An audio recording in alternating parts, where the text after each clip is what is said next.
Hello people, welcome to global cuisine. Wow ఏమి రుచి. నేను మీ హరీష్. చక్కగా మరో వారంలోకి వచ్చేసాం. ఈ వారం అంతా కూడా ఒక కంట్రీకి సంబంధించిన విశేషాలు, ఆ కంట్రీకి సంబంధించిన డిషెస్ని మనం ఎక్స్ప్లోర్ చేసుకోబోతున్నాం. ఈ వారంలో మనం అలా ఎక్స్ప్లోర్ చేసుకోబోతోంది కొరియాకి సంబంధించి. కొరియా గురించి మనం మాట్లాడుకున్నట్లయితే అఫ్కోర్స్ రెండు ఉంటాయి, సౌత్ కొరియా, నార్త్ కొరియా అని. వాటి కాన్ఫ్లిక్ట్స్ని పక్కన పెట్టినట్లయితే సౌత్ కొరియా నిజంగానే టెక్నాలజికల్ అడ్వాన్స్మెంట్స్తో పాటుగానే ఫుడ్ కల్చర్ కూడా వాళ్ళకి చాలా ఓన్ చేసుకొని అలాంటి అడ్వాన్స్మెంట్సే ఉంటాయి. కొన్ని శతాబ్దాలుగా కొరియన్స్ వాళ్ళ ఫుడ్ని, వాళ్ళ కల్చర్ని డెవలప్ చేసుకుంటూ వచ్చారు. అద్భుతమైన రెసిపీస్ని డెవలప్ చేశారు. మంచి కుజీన్ కింద కూడా తయారైందనమాట. ముఖ్యంగా చెప్పాలంటే మనం మంచూరియన్ స్టైల్ అని ఏదైతే అంటామో అలాంటి సదరన్ మంచూరియన్ స్టైల్ కూడా ఇంచుమించు ఆ ప్లేసెస్లోనే ఆరిజినేట్ అయిందని అనుకోవాలి. అలాగే కొరియన్ స్టైల్స్ అన్నీ కూడా బాగుంటాయి. ఇలాంటి విషయాలన్నీ కూడా మనము డిస్కస్ చేసుకుందాము ఈ వారం అంతా కూడా. Korean week. ఈ కొరియన్ వీక్లో ఫస్ట్గా మనం ఒక చక్కటి నూడిల్స్ తోటి ప్రారంభించబోతున్నాము. అఫ్కోర్స్ ఏషియన్ క్విజీన్ అనేసరికి అలాంటివి గుర్తొస్తూ ఉంటాయి కదా. సో అదే క్రమంలోనే ఈరోజు మనం తయారు చేసుకోబోతున్న ఆ డిష్ పేరు ఏంటంటే జాప్చాయ్. ఈ జాప్చాయ్కి కావాల్సిన ఇంగ్రీడియంట్స్ ఒకసారి చూద్దాం. వెల్లుల్లి, కొద్దిగా పంచదార, కొన్ని నువ్వులు, ఓ ముక్క క్యారెట్, సోయా సాస్, అలాగే నూడిల్స్. జనరల్గా వీళ్ళు ట్రాన్స్పరెంట్ నూడిల్స్ తీసుకుంటారు, బట్ దాని గురించి కూడా నేను మీకు చెప్తాను. మనం రెగ్యులర్ యూస్ చేసే నూడిల్స్ వాడుతున్నాం. అలాగే చైనీస్ క్యాబేజ్ కొద్దిగా తీసుకున్నాం, మష్రూమ్ అంటే పుట్టగొడుగులు, పాలకూర, ఉల్లిపాయ. వీటితో పాటుగానే సీజనింగ్ కోసం సాల్ట్ అండ్ పెప్పర్ కూడా యూస్ చేసుకుంటాము. అండ్ స్కేలియన్స్ అంటాం కదా, ఉల్లికాడలు కూడా దీంట్లో యూస్ చేసుకోబోతున్నాం.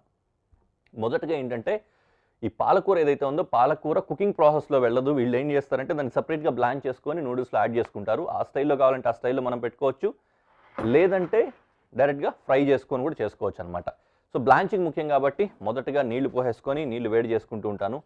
మనకు అలాగే నూడిల్స్ ఉడకడానికి కూడా నీళ్లు కావాలి కాబట్టి మీరందరూ అలా చూస్తూనండి.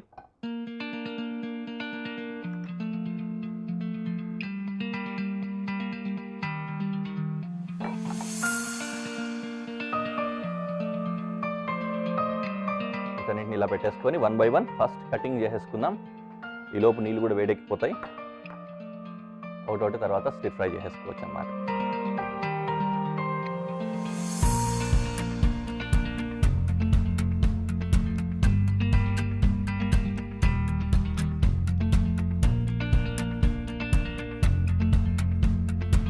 ఫస్ట్ ఈ వెల్లుల్లిని ఈ విధంగా నీట్గా కట్ చేసుకోవాలి. ఫైన్ చాప్ అంటాం కదా, అన్నీ కూడా ఫైన్ చాపే వెళ్తాయి దీంట్లో మ్యాక్సిమం కేసెస్లో. ఈ వెల్లుల్లి మాత్రమే ఈ విధంగా చేసేసుకున్న తర్వాత ఉల్లిపాయను కూడా కట్ చేసుకున్నాం. వెల్లుల్లిపాయ కటింగ్ అయిపోయింది, పక్కన పెట్టేసుకున్నాం. చాలా మంచి హెల్దీ డిషెస్ కూడా అండి ఇవన్నీ కూడా. మనకు తెలిసిన విషయమే, అసలు ఈ కల్చర్ అంతా కూడా మన దగ్గర బాగా ఉంది కదా.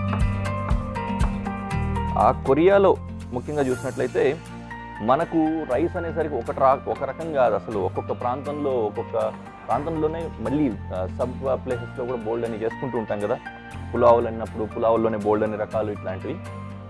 అట్లా ఏదైనా ఒక కంట్రీ గురించి చూసినప్పుడు ఏంటంటే వాళ్లకు లోపల ట్రెడిషనల్గా చేసుకునే వంటలు కూడా బోల్డ్ అని ఉంటాయన్నమాట. అలాంటి వాటిల్లో వచ్చేటివే ఇలాంటి సబ్ క్విజిన్, సబ్ డిషెస్ ఇట్లాంటివన్నీ కూడా. అలాంటివి కూడా మనం చేసుకునే అవకాశం వచ్చింది, ఇప్పుడు చేసుకొని ఎంజాయ్ చేయగలుగుతున్నాం. బయట రెస్టారెంట్స్లో చాలా తక్కువగా దొరుకుతూ ఉంటాయి ఇట్లాంటివి. సో టైం అయితే అయింది నాకు. వాటర్ వేడైపోయింది కదా, జస్ట్ పాలకూరని ఈ విధంగా చేసుకొని ఈ వాటర్లో బ్లాంచ్ చేయడానికి పెడుతున్నాను. 30 సెకండ్లు అంటే 30 సెకండ్లు సరిపోతుంది దీనికి. కరెక్ట్గా ఇలా పెట్టేసాను. 30 సెకండ్లో అది వాడిపోతుంది అనమాట. అలా తీసేయచ్చు. ఇందులోనే కాస్తంత ఉప్పు కూడా వేసేద్దాం వాటర్లో.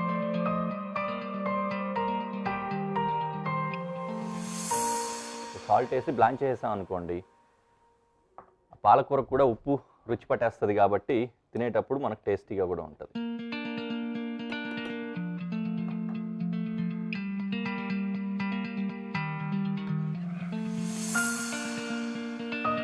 అండ్ నౌ మష్రూమ్ కట్ చేసుకుంటున్నాం.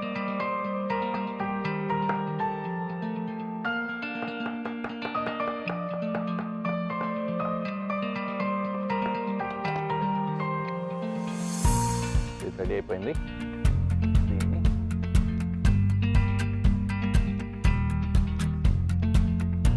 పక్కన పెట్టేసుకుంటున్నాం. కాసేపు డ్రై అయిన తర్వాత దాన్ని ఒక ప్లేట్లో తీసుకుందాం. దీంట్లోనే మళ్ళీ నూడిల్స్ వేసి బ్లాంచ్ చేసుకుందాం.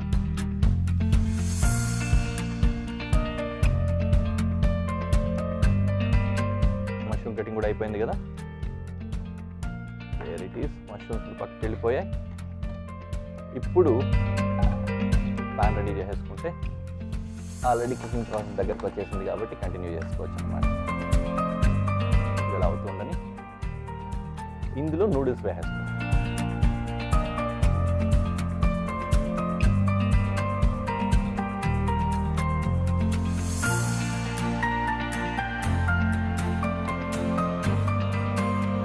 ఇందులో ఆల్రెడీ సాల్ట్ ఉంది, మనకు తెలుసు కదా. సాల్ట్తో పాటుగానే కాస్తంత ఆయిల్ కూడా వేస్తున్నాను. ఆయిల్ వేస్తే ఏమవుతుందంటే నూడిల్స్ అన్నీ ఒకదానికి ఒకటి అతుక్కోకుండా విడివిడిగా ఉంటాయి.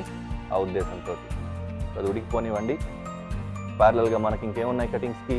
క్యారెట్ ఉంది,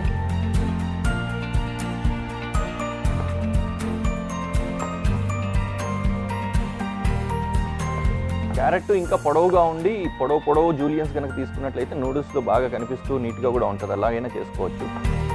బట్ ఇప్పుడు ఈ విధంగా వచ్చే విధంగా చేశాను అన్నమాట నేను. నౌ ఫైనలీ చైనీస్ క్యాబేజ్ని కూడా జూలియన్స్ చేసుకుంటున్నాను. షెడ్డింగ్ అంటాం కదా, షెడ్డింగ్ వచ్చే విధంగా చేసుకుంటున్నాను.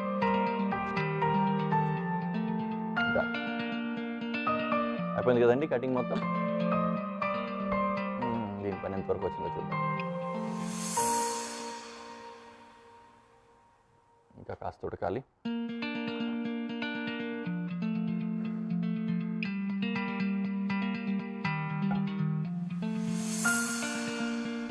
అన్నీ అయిపోయాయి కదా.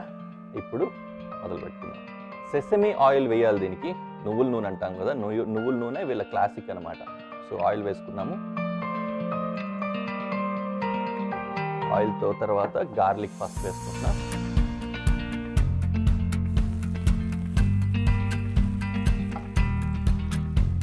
గార్లిక్ వేసుకున్నాం కదా. గార్లిక్ తర్వాత ఆనియన్ వేసుకున్నాం.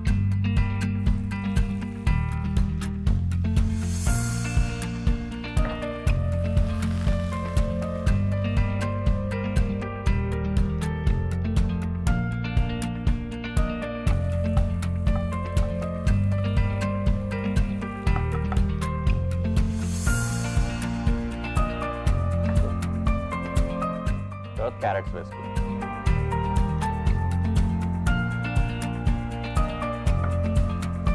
క్యారెట్స్ కూడా కొద్దిగా గ్లేజింగ్ అయిన తర్వాత నెక్స్ట్ ఇంగ్రీడియంట్ వేసుకుందాం.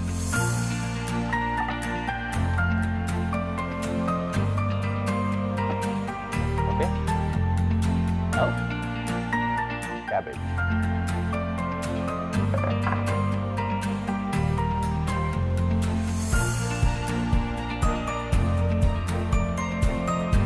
అలా వేగిన తర్వాత ఒక్కొక్కటిగా మిగిలిన ఇంగ్రీడియంట్స్ అన్నీ యాడ్ చేస్తాం.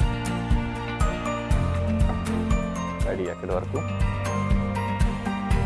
జస్ట్ మినిట్, ఇది మర్చిపోయాను కదా, ఇందాక చెప్పాను మీకు వేసుకోవాలని. బాగా దాక్కున్నాయి కనిపించకుండా.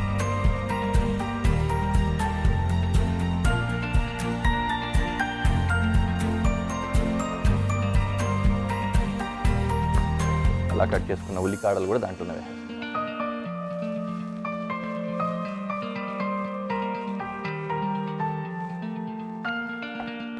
ఓకే, నౌ మష్రూమ్స్ వేసుకున్నాం.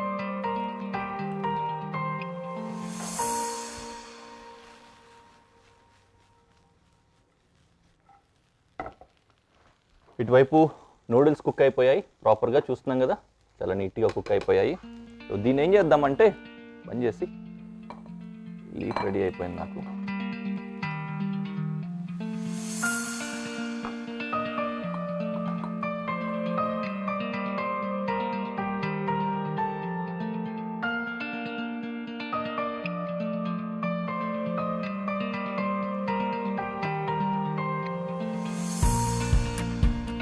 ఇలా పెడితే ఆరుతూ ఉంటాయనే ఉద్దేశంతో అలా చేస్తాను అనమాట. అలా ఉండని కాసేపు. దీంతో పని అయిపోయింది మనకు. ఇక జస్ట్ ఇది ఫ్రై అయిందంటే దీంట్లో యాడ్ చేసుకోవడమే నూడిల్స్.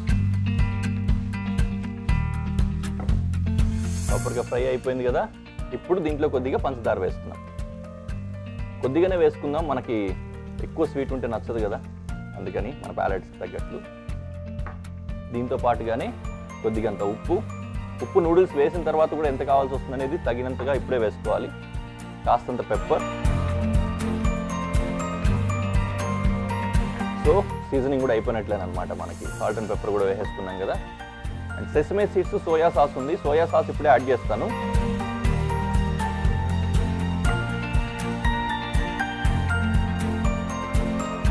జస్ట్ మొత్తం అవసరం లేదు.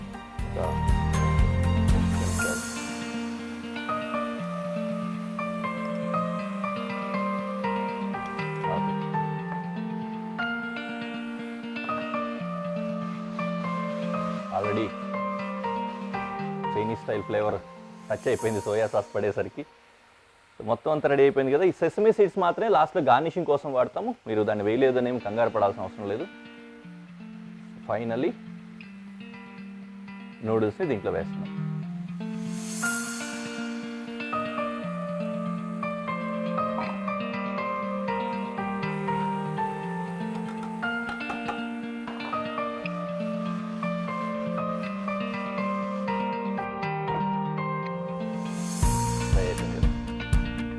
ప్రాపర్గా వస్తుంది. నూడిల్స్ బాగా లెందీగా పెట్టాం కాబట్టి చూడ్డానికి చక్కగా ఉంది. కలవడానికి కొద్దిగా ఇబ్బంది అయినా కూడా చూడ్డానికి చక్కగా ఉంది. ఈ ఫ్లేవర్స్ అన్నీ కూడా దానికి పట్టేసుకున్నట్లయితే సరిపోతుంది అనమాట. గ్లేజ్ అవుతుంది అంటాం కదా, ఆ విధంగా మొత్తానికి చుట్టూ అంటేసుకొని నూడిల్స్ వచ్చేస్తాయి. నైస్ టేస్టీ నూడిల్స్ రెడీ అయిపోయాయి.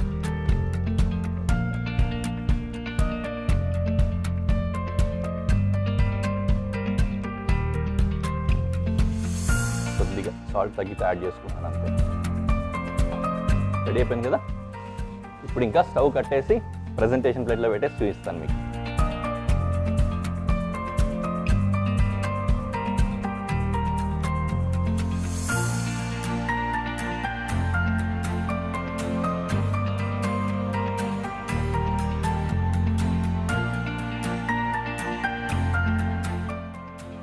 ఇందాక చెప్పాను కదా, పాలకూర అలాగే పక్క నుంచి పెట్టేసుకున్నాం. కావాలంటే మీరు వేయించేసుకోవచ్చు.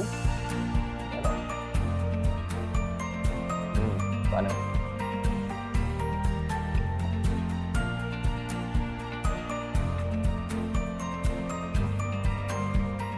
అసలు పరీక్ష మొదలైంది.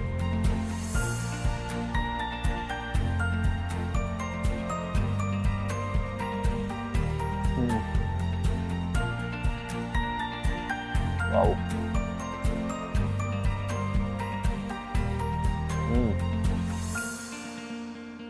చాలా డిఫరెంట్గా ఉందండి. మామూలుగా మనం తినే నూడిల్స్కి, ఫ్రైడ్ రైస్కి అసలు సంబంధం లేకుండా ఫ్రెష్ టేస్ట్ ఉంది. ఎనీవే, నేను తినేసి ఇంకో డిష్ చేయాలి కదా, దానికి ఇంగ్రీడియంట్స్ అన్ని సెట్ చేసుకుంటాను. చక్కటి నూడిల్స్ తినేసాం కదా, తర్వాత మంచి ఫిష్ తయారు చేసుకుందాం అనిపిస్తుంది. అలాంటి ఫిష్నే మనం ఇప్పుడు తయారు చేసుకోబోతున్నాము. కొరియన్ స్టైల్లో చెప్పాలంటే కొరియన్ పాన్ ఫ్రైడ్ ఫిష్ అవుతుంది ఇది. దాన్నే వీళ్ళు శాన్సన్ జన్ అంటారు. ఈ శాన్సన్ జన్కి కావాల్సిన ఇంగ్రీడియంట్స్ ఒకసారి చూద్దాం. ఫిష్ కావాలి. ఫిష్లో కూడా వైట్ ఫిష్ ఎక్కువగా ప్రిఫర్ చేస్తూ ఉంటారు, అలాంటి ఫిష్ తీసుకున్నాం. దాంతోపాటుగానే డిప్పింగ్ సాస్, ఇది జస్ట్ డిప్ చేసుకోవడానికి, వంటలో ఏం వాడట్లేదు, డిప్పింగ్ సాస్ అనమాట. అలాగే నిమ్మకాయ, దాంతోపాటు ఒక గుడ్డు, దాంతోపాటుగానే ఆల్ పర్పస్ ఫ్లోర్ కానీ మైదా పిండి కానీ వాడుకోవచ్చు. చాలా చాలా చాలా తక్కువ రెసిపీస్ కదా, ఇంగ్రీడియంట్స్ కదా, చాలా ఈజీగా చేసుకునే రెసిపీ అనమాట ఇది. సో ఖచ్చితంగా ట్రై చేసేయండి. చాలా ఈజీగా కూడా అయిపోతుంది, ఫాస్ట్గా కూడా అయిపోతుంది. ప్రాసెస్ మొదలు పెట్టేసుకుందాం. ఫస్ట్ ఏం చేయాలంటే మ్యారినేషన్ చేసుకోవాలి. సో ఫిష్ని మ్యారినేట్ చేసుకున్నాం.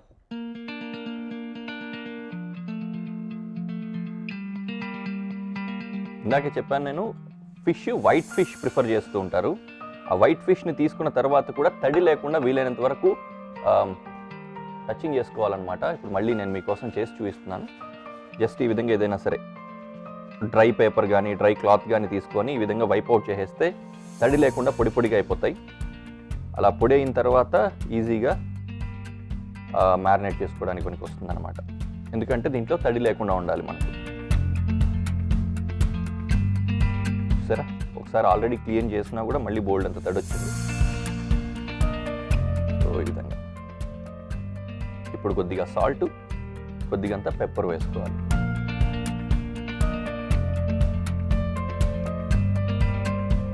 చాలా సింపుల్గా ఉంటుందండి. అసలు కుకింగ్ ప్రాసెస్ కూడా చాలా ఫాస్ట్గా అయిపోతుంది. దీని గురించి అసలు ఆలోచించాల్సిన అవసరం లేదు. కానీ టేస్ట్లో మాత్రం ఏమాత్రం ధోకా లేదు. ప్యూర్ ప్రోటీన్, మంచి ప్రోటీను, చాలా హెల్దీ ఫుడ్ కూడా. కాబట్టి పిల్లలకి, పెద్దలకి అందరికీ నచ్చడమే కాదు, ఆరోగ్యకరం కూడా. కాబట్టి తయారు చేసుకొని తినండి మర్చిపోకుండా. ఫిష్ తర్వాత ఈ పెప్పర్ వేసుకుంటున్నాను అనమాట, salt and pepper. Already salt వేసేసరికి మళ్ళీ మాయిశ్చర్ వచ్చేసింది చూడండి, అందుకనే టచ్అప్ చేసుకోవాల్సి వచ్చింది ఫస్టే. ఈ విధంగా ప్రాపర్గా ఉప్పు ఇంకా పెప్పర్ రెండు కూడా చేపకు పట్టే విధంగా రుద్దుకుందాం. రైట్, రెడీ అయిపోయింది. సో దీన్ని ఇలా పక్కన పెట్టేసుకొని ఎగ్ బీట్ చేసుకోవాలి. ఎగ్ బీట్ చేసుకొని రెడీగా పెట్టుకుందాం.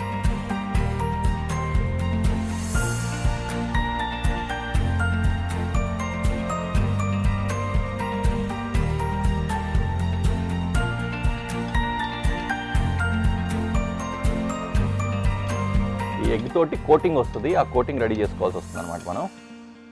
సో ఈ విధంగా బీట్ చేసేసుకొని దీన్ని ఫిష్కి అప్లై చేయడానికి అనుకూలంగా వచ్చే విధంగా ఇలా ఒక ఫ్లాట్ ప్లేట్లో పెట్టుకోవాలి.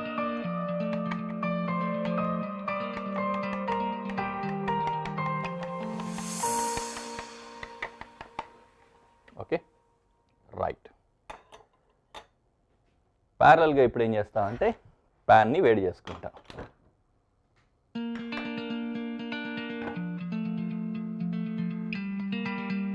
ప్యాన్ కూడా వేడైపోయింది కదా, దీంట్లో ఇంకా ఆయిల్ వేసి రెడీ చేసి పెట్టుకుందాం.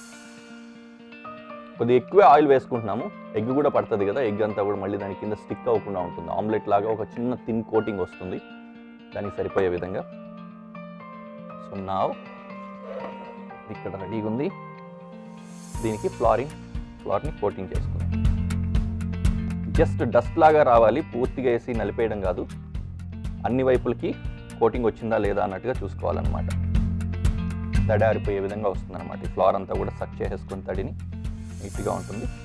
మీకు ఒకవేళ సరిపోదు దానికి చేసిన మ్యారినేషన్ అని చెప్పి అనుకున్నట్లయితే ఈ ఫ్లోర్లో కూడా కొద్దిగంత సాల్ట్ అండ్ పెప్పర్ యాడ్ చేసుకోండి, ఇంకొంచెం టేస్ట్ ఎన్హాన్స్ అవుతుంది.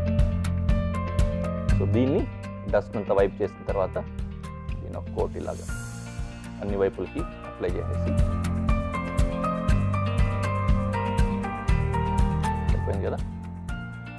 దీన్ని తీసుకెళ్ళి ప్యాన్లో వేస్తాం. సేమ్ ఇదే విధంగానే మిగతా వాటికి కూడా.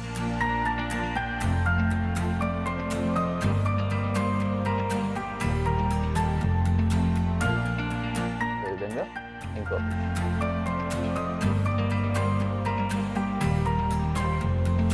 స్లోగా సాఫ్ట్గా అలా కుక్ అవ్వడం మాత్రమే తరువాయి అనమాట. ఎంతవరకు వచ్చింది ఒకసారి ప్రాపర్గా కుక్ అయిన తర్వాత తిరిగేసుకోవచ్చు. దీనికి ఎగ్ ఎక్కువ అయింది, దానివల్ల అలా కనిపిస్తుంది. అందుకనే వేసేటప్పుడు ఎగ్ను బాగా దులిపేసుకోవాలి, ఎగ్ ఎక్కువగా కారుతూ ఉండదు. నిజానికి ఈ కొరియన్స్ వీళ్ళందరూ కూడా హాఫ్ కుక్లే తింటారు కాబట్టి మనం ఆ స్టైల్లో ఇంకొంచెం ఎక్కువ చేసామంతే. But ready. సో ఇక్కడితోటి ఆఫ్ చేసేసుకొని వేడిగా అలాగే ప్లేట్లో పెట్టేసుకున్నాం.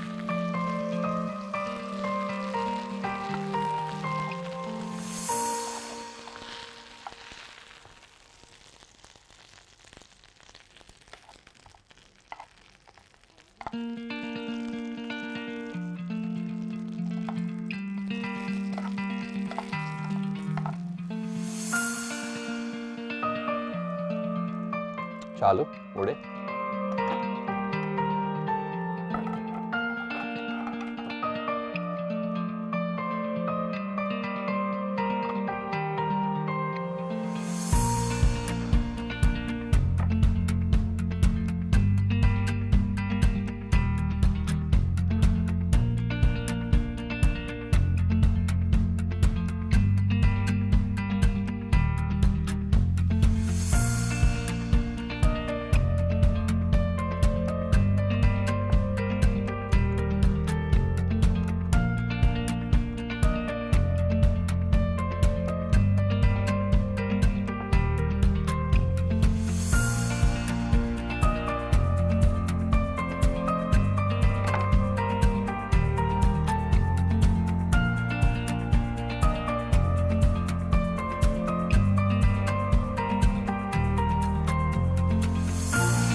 నిమ్మకాయని అవసరమైతే కాస్తంత అలా పిండుకుంటూ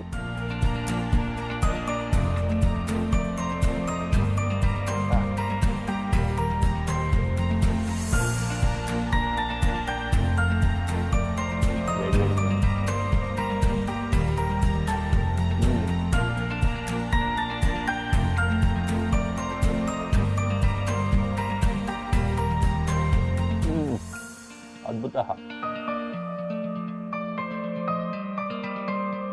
ఉదిరిపోయింది. అసలు సాస్ అవసరమే లేదు, డిప్పింగ్ సాస్ది.